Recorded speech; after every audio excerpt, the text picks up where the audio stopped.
24 de octubre de 2021, 23º domingo de Pentecostés.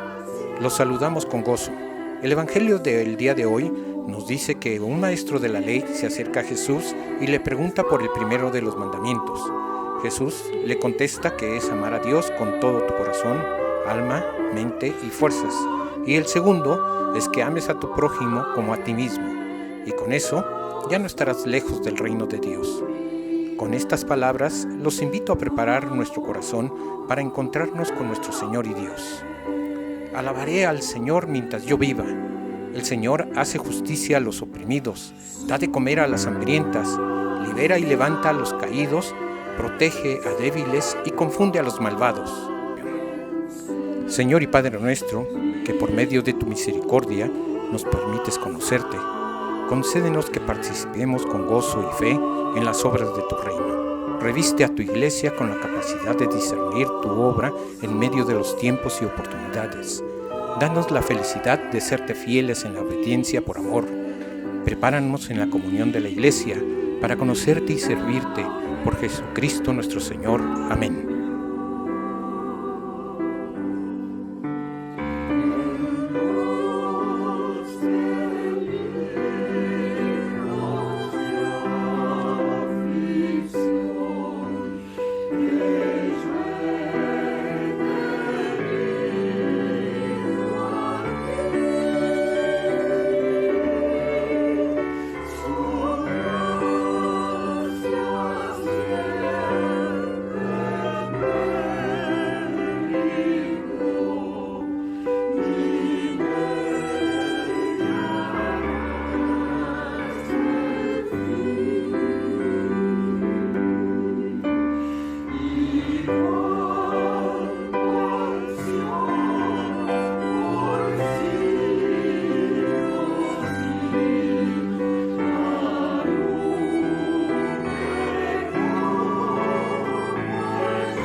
Dios de amor, gracia y vida, transfórmanos continuamente con tu gracia y con tu amor.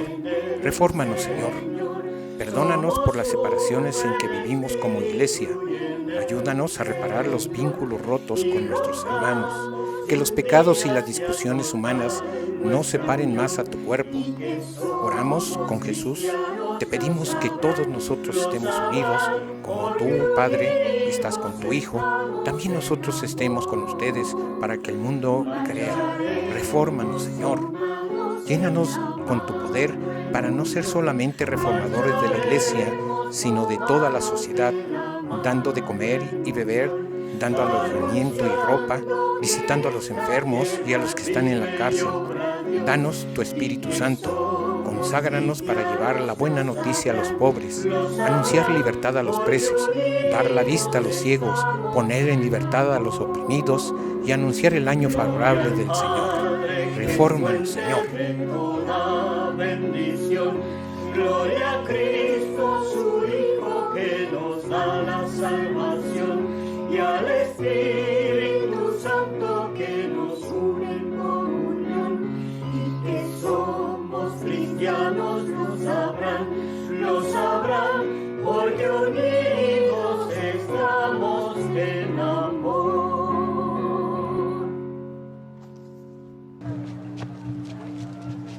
Uno de los escribas que había estado presente en la discusión y que vio lo bien que Jesús les había respondido, le preguntó: de todos los mandamientos, ¿cuál es el más importante? Jesús le respondió: el más importante es: Oye Israel, el Señor nuestro Dios, el Señor es uno. Y amarás al Señor tu Dios con todo tu corazón, y con toda tu alma, y con toda tu mente, y con todas tus fuerzas. El segundo en importancia es, amarás a tu prójimo como a ti mismo. No hay otro mandamiento más importante que estos. El escriba le dijo, bien, maestro, hablas con la verdad cuando dices que Dios es uno, y que no hay otro Dios fuera de él, y que amarlo con todo el corazón, con todo el entendimiento y con todas las fuerzas, y amar al prójimo como a uno mismo es más importante que todos los holocaustos y sacrificios. Al verlo Jesús responder de manera tan sabia le dijo, no estás lejos del reino de Dios. Y nadie se atrevía ya a preguntarle nada.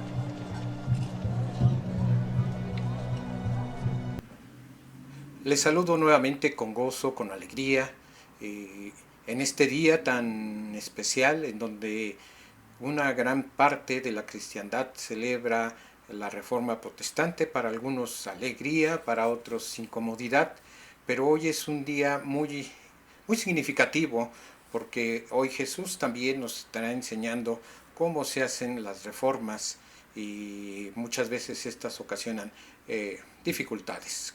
Los textos que vamos a ocupar el día de hoy se encuentran en Deuteronomio 6, del 2 al 6, en la carta a los Hebreos 7, del 23 al 28, y el Evangelio de Marcos 12, del 28 al 34. Pido a Dios que me permita dar una palabra clara, una palabra sencilla, una palabra que pueda llegar al corazón para poder transmitir el mensaje que Dios ha puesto en mi corazón para con ustedes. Que sean gratos los dichos de mi boca, la meditación de mi corazón delante de ti, oh Jehová, roca mía y redentor mía. Miren, toda la profesión de los escribas en tiempo de Jesús consistía en interpretar la ley y ser expertos en todos los preceptos y sus muchas reglamentaciones. El oficio del escriba era ser experto de la ley, como les dije, y era conocer y aplicar la ley oral, mientras que, como se sabe, los saduceos no aceptaban para nada la ley oral. Sin duda, el experto de la ley del pasaje del día de hoy habría quedado satisfecho y alegre con la derrota de los saduceos. Este escriba acudió a Jesús con una pregunta que a menudo era objeto de debate entre las dos grandes escuelas que existían en ese tiempo, la escuela de Shammai y la escuela de Hillel. Estas escuelas tenían tendencias diferentes. Una tenía la tendencia de expandir la ley en una forma ilimitada en centenares y millares de reglas y reglamentos. Esto lo hacían la escuela de Shammai. Pero también existía la tendencia de tratar de concentrar la ley en una sola sentencia, en una declaración general que fuera un resumen de todo el mensaje. Esto lo hacía la escuela de Hillel.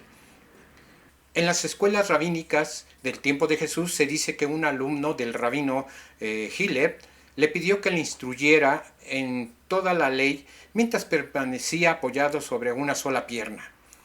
La respuesta del rabino fue: no hagas a tu prójimo lo que no quieres para ti. Esa es toda la ley y el resto es comentario. Ve y cúmplelo.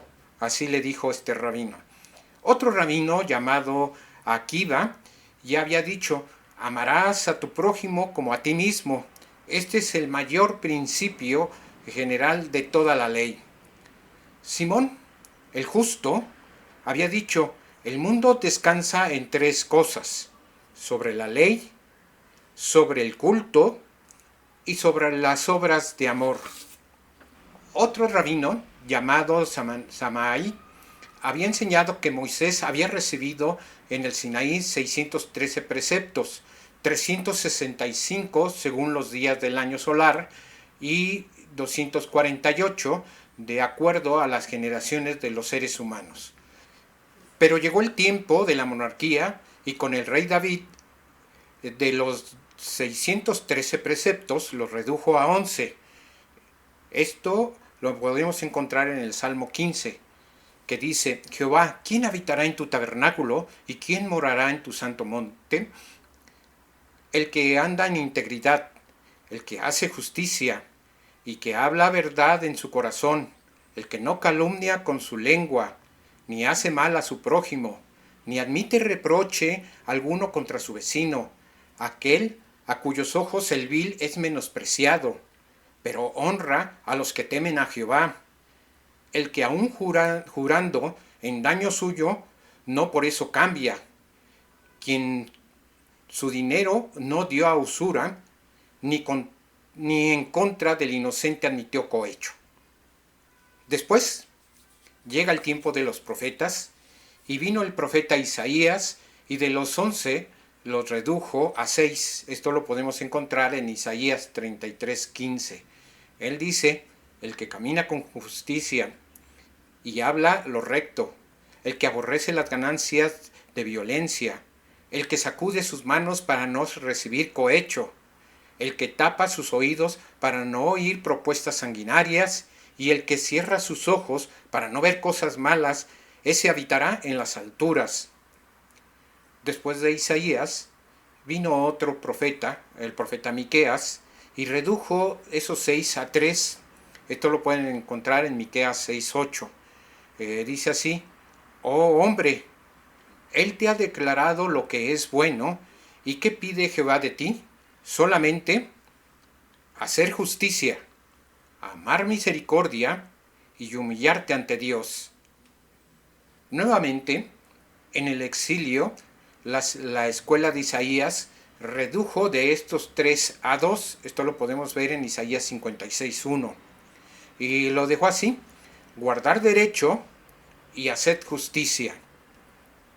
Finalmente, llegó un profeta sencillo, esos de los que no se habla mucho porque su libro es muy pequeño, el profeta Habacuc. Él redujo todo esto a uno solo, Habacuc 2:4, y él lo dejó así: el justo por su fe vivirá. Como podrás darse cuenta, queridos hermanos y hermanas, el ingenio de los rabinos siempre trató de contraer la ley, y a la vez que otros trataron y lograron expandirla. Había realmente esas dos escuelas de pensamiento. Unos creían, como Hillel, que en la ley había cuestiones más importantes y otras menos importantes, por lo que se tenía que captar cuáles eran los grandes principios. Shammai, por otro lado, estaba en contra de esta posición. Estos otros sostenían que el principio más insignificante era igualmente obligatorio y que era muy peligroso tratar de distinguir entre la importancia relativa de unos y de otros. El texto del día de hoy, del pasaje del día de hoy, la persona que interroga a Jesús en esta ocasión le pregunta algo sobre una cuestión muy debatida en el pensamiento judío del tiempo de Jesús. Para responder, Jesús tomó dos grandes mandamientos y los puso juntos. El primero: oye Israel, Jehová nuestro Dios uno es. Esta sentencia es el verdadero credo del judaísmo. Esto lo vamos a encontrar en Deuteronomio 6:4. Y tenía tres usos. A esta sentencia se le llamaba el Shema. Shema es el imperativo del verbo hebreo oír y recibe este nombre por la primera palabra que contiene. El Shema es la sentencia con que siempre comienza el servicio en la sinagoga. El Shema completo abarca varios textos como Deuteronomio 6 del 4 al 9, Deuteronomio 11 del 13 al 21 y Números 15 del 37 al 41. Esta es la declaración de que Jehová es el único Dios y que no hay otro, el fundamento del monoteísmo judío. Los 3 pasajes del Shema están contenidos en las filacterías, como lo podemos ver en Mateo 23:5.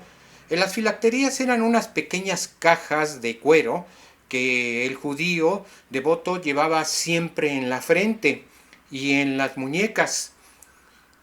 Esto lo llevaba para orar, y al orar recordaba el credo. El origen de las filacterías se halla en Deuteronomio 6:8. El Shema estaba contenido en una pequeña caja cilíndrica llamada mesusa, que se fijaba también en las puertas de las casas judías y en la puerta de cada habitación, para que cada judío recuerde a Dios al entrar y al salir. No sé si en alguna ocasión han visto en alguna película en donde los judíos al entrar a una casa dan un beso, ¿sí?, hacia hasta esa mesusa. Cuando Jesús cita este mandamiento como el primero, su intención no era dividir estas 2 grandes escuelas, sino reformar este sistema que se había olvidado del prójimo. La segunda parte del Shema es amarás, de esto que Jesús les dice es amarás a tu prójimo como a ti mismo. Esta es una cita que se encuentra en Levíticos 19:18. En el original se refiere al prójimo exclusivamente al judío. No se incluía como prójimo a los gentiles, a quienes no se les permitía amar, sino a quienes se les permitía que fueran odiados. Pero Jesús en este pasaje, cuando hace la unión de estos 2 textos, ¿sí?, Jesús citó sin condiciones y sin límites. Tomó la vieja ley y reformándola la llevó a un nuevo significado, como dice Marcos, ¿sí? Marcos dice, y la llevó a su plenitud. Lo nuevo que hizo Jesús fue poner estos 2 mandamientos juntos. Ningún rabí había hecho esto antes, pero hasta que vino Jesús, nadie había tomado los 2 mandamientos poniéndolos uno junto al otro y haciendo de los 2 uno solo. La religión para Jesús, queridos hermanos, consistía en amar a Dios y en amar al prójimo. Él había dicho que la única forma de que alguien puede probar que ama a Dios es mostrar que ama a su prójimo y que ama a los seres humanos. El escriba aceptó de buen agrado esto y agregó que tal amor era mejor que todos los sacrificios. En esto mantenía la línea del pensamiento supremo de su pueblo. Muchísimo antes Samuel había dicho, se complace Jehová tanto de los holocaustos y de las víctimas como el que se obedezca sus palabras. Ciertamente, el obedecer es mejor que los sacrificios y el prestar atención que la grosura de los carneros. Eso lo podemos encontrar en 1 Samuel 15:22. El profeta Oseas, por otro lado, había oído decir, misericordia quiero y no sacrificios. Oseas 6:6. Pero siempre es más fácil permitir que el culto y su ritual ocupe el lugar del amor.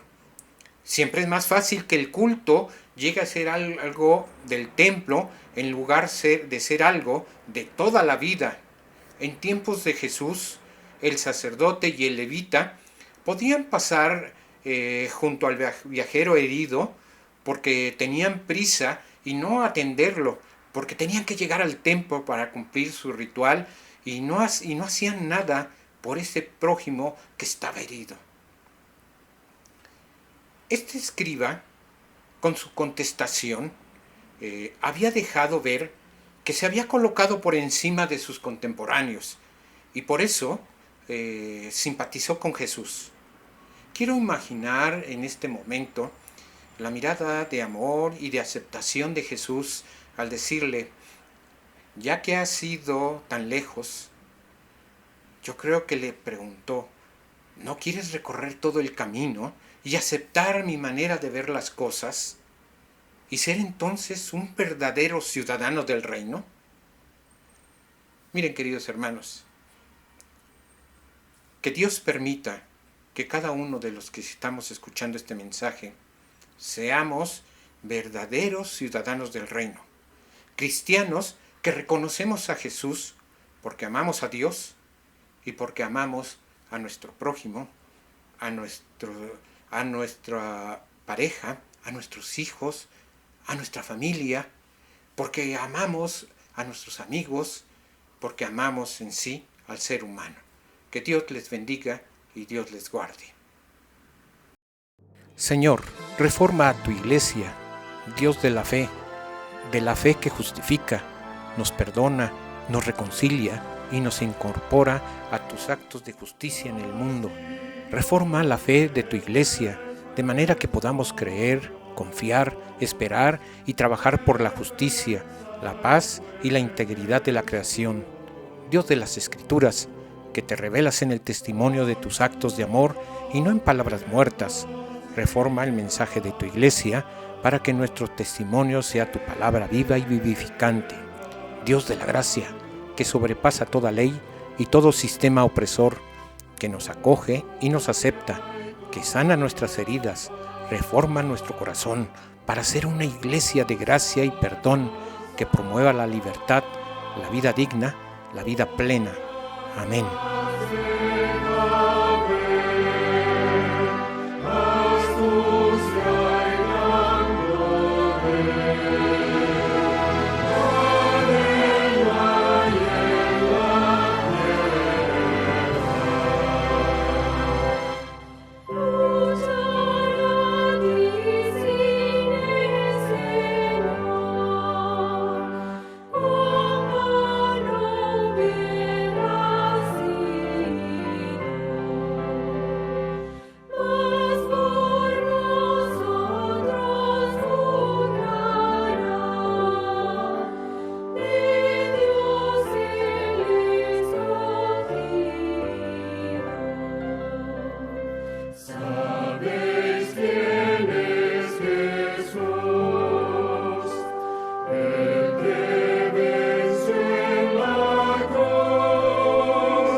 Seamos despedidos.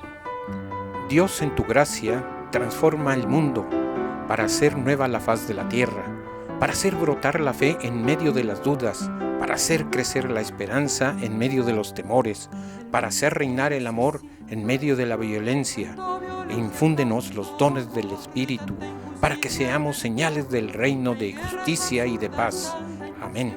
Silencios que suenan a muerte, gritos de niños de desesperación. El mundo te necesita, basta que lo mires desde el corazón. Dios, en tu gracia transforma el mundo.